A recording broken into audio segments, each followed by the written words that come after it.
Hi, I'm Rob, and I'd like to welcome you to this video on getting started with the OpenAI API.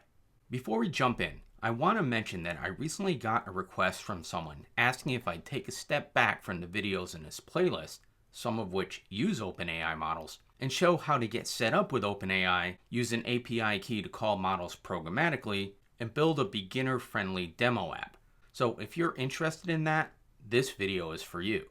Now, before we get an API key or touch any code, we need to discuss a few important concepts. The first is, what's the difference between something like ChatGPT, which is an AI app, and the actual AI model, like GPT-4o? Well, think of it like this. ChatGPT is an application. It has a user interface, chat history, buttons, and tools, everything that you interact with. But underneath that interface is the real engine, the large language model. That's the actual intelligence. So ChatGPT is the app, and GPT models are the brains behind the app. When you use ChatGPT, you're using a pre-built experience. When you access a model directly through the OpenAI API, you're no longer limited to that pre-built interface. Instead, you control the input, the output, and how it's used inside your own software. Now, at a high level, the OpenAI API is just a way for your code to talk to the AI model. In other words, instead of opening ChatGPT in a browser and typing directly into the app yourself, your application can send that prompt directly to the model. So rather than you being the one chatting with the model through the user interface, your code does it for you. You send a request, and the model sends back a response. That's what makes the API so useful for developers. It gives you a programmable way to bring AI into your own software, whether that's a chatbot, a writing assistant, a summarizer, or some other custom tool. Under the hood, you make an HTTP request, including your API key, send the input text, and you receive back the generated output from the model. So when people say they're using the OpenAI API, what that really means is that their code is sending requests to OpenAI's servers and getting model-generated responses back. Now, there's one more important concept to understand before we code, and that's that at their core, LLMs only generate text by predicting the most next likely token. They don't have some magical idea on what to say next. They look at the text that they've seen so far and predict what token is most likely to come next. And to be clear, a token is just a small chunk of text. Sometimes that's a whole word, sometimes part of a word, and sometimes even punctuation. The model takes that next token, adds it to the prior sequence, and then repeats the process again and again. So when an LLM writes a paragraph, answers a question, or generates code, it's not creating the entire response all at once. It's producing one token at a time very quickly. And finally, one more concept before we start coding, and it's critical. LLMs are stateless by default. That means the model doesn't have any built-in memory of previous conversations, unless that context is included in the current request. If you send a prompt, get a response, and then send a completely new request without the earlier context, the model doesn't automatically remember what was said before. Here's an example. I have Ollama running locally, and I'll pull the Llama 3.2 3 billion parameter model down. Now run a simple demo app that will call the model passing, "Hi, I'm Rob." And the model responds with, "Hello Rob, it's nice to meet you," and so on. Now the app will send another prompt of, "What's my name?" And we see in the response that the model doesn't know because it has no memory. That's important because many people use tools like ChatGPT and assume the model itself has memory. But what often feels like memory is really just context management by the app. The app keeps track of the conversation history and sends that history back to the model with each new request. So if you want your own LLM-powered apps to feel like it remembers things, you have to build in that behavior. You do that by storing conversation history, user state, or other relevant context, and then include it in future prompts. Okay, with all that out of the way, let's head on over to platform.openai.com to get an OpenAI API key. Now, first of all, to use the API platform, you'll need an OpenAI account. And you're going to need to purchase credits because using the models isn't free.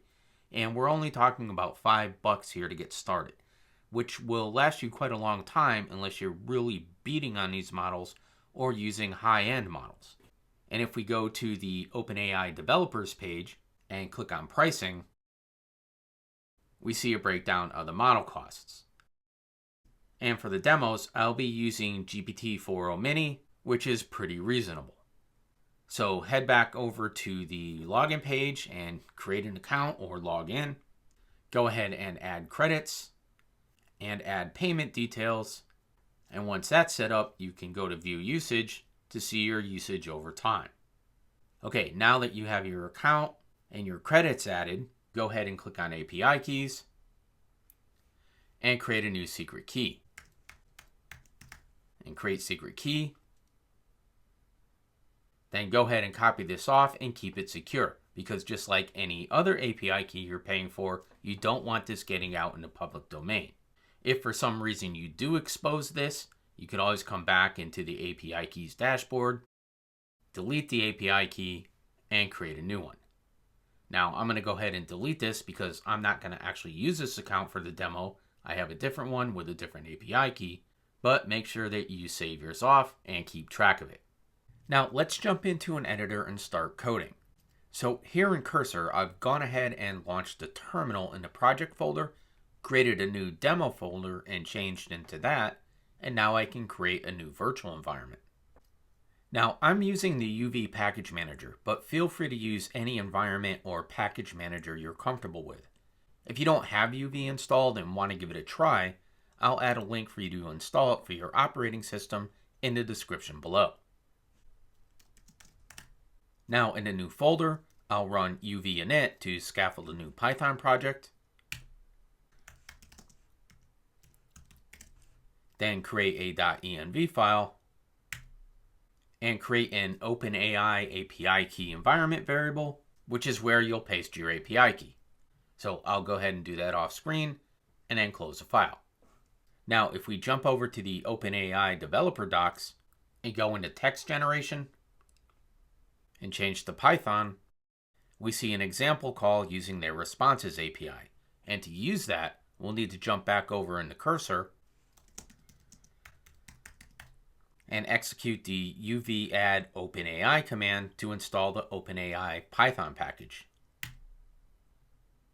Now we can jump into the main.py file and import OpenAI. And since we know that we're going to need to pass our API key when calling OpenAI, we can also install the python.env package.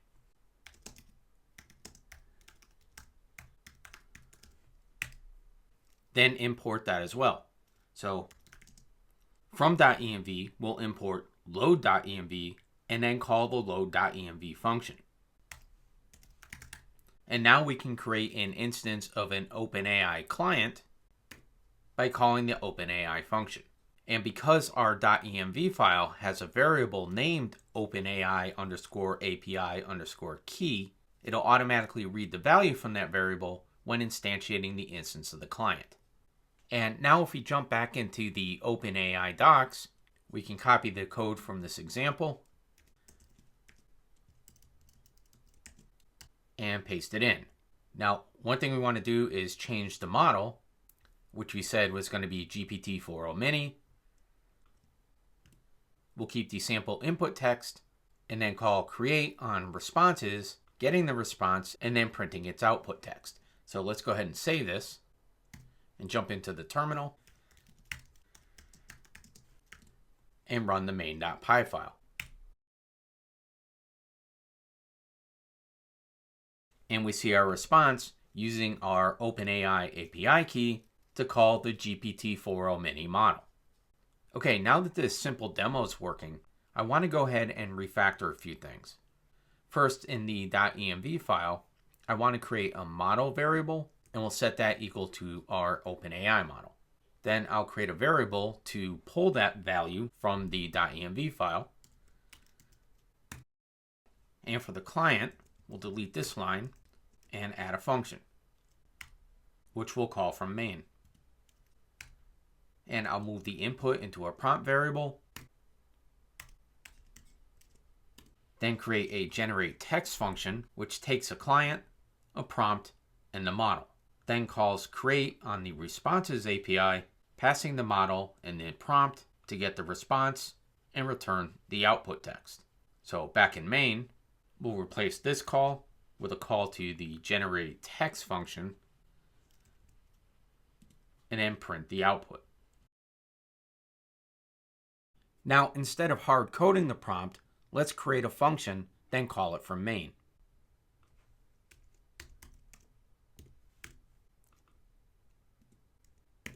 And now we have a function we can call to get a dynamic prompt from the user. So let's jump into the terminal and test this out. And I'll give it a prompt of write a sci-fi story for teens about 5 minutes read aloud in one narrator-friendly script, about 750 words. So let's send this.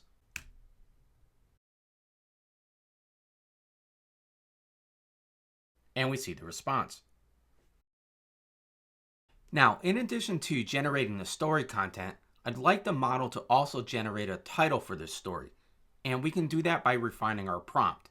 So let's start by adding a new function, build story request, which takes the user's prompt and injects that into the new prompt that it will return.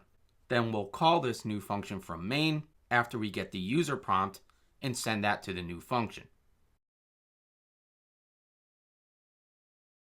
Now let's test it out and see what the response looks like. And here we see both the title and the story text. However, the hard-coded prompt has overwritten some of the requirements in the user's prompt. Specifically, the model is returning a one-sentence story. So let's make some quick changes to our prompt and test this out.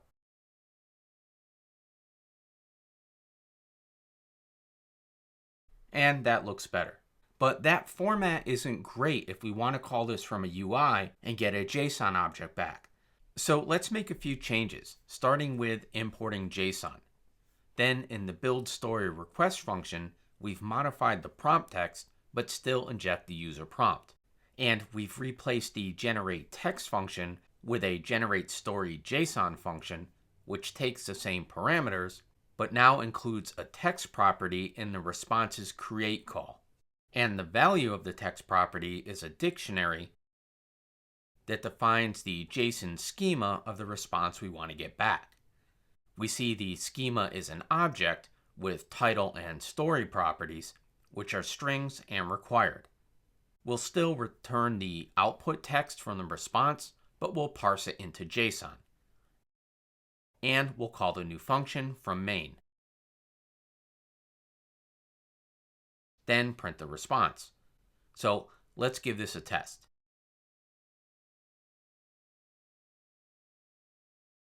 And that looks pretty good. However, when using the OpenAI API and we want to get structured output back, we can use the OpenAI API's structured output. Now, back in the code, I've made some changes, so let's take a look. First, I removed the JSON import, and I've also imported Pydantic after I ran uv add Pydantic in a terminal. Then created a new story response class, which extends the Pydantic base model and has title and story properties, which is what we want in the response from the model. The build story function is the same, but the generate story JSON function now uses the responses parse method, and for the input property, we're passing a list with a single dictionary specifying the role of user, and the content is the user's prompt. And we now have a text format property with a value set to the story response class. And this returns output parse from the response. So let's go ahead and test this. And we see the structured output we're expecting. So that concludes this video on getting started with the OpenAI API. If you found it useful, feel free to give it a like. And if you're interested in seeing more content like this, please consider subscribing and hitting the notification bell.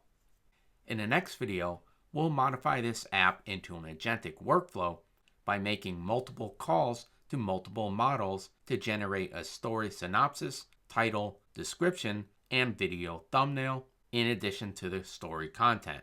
And we'll add content guardrails and human in the loop processing. I hope to see you there.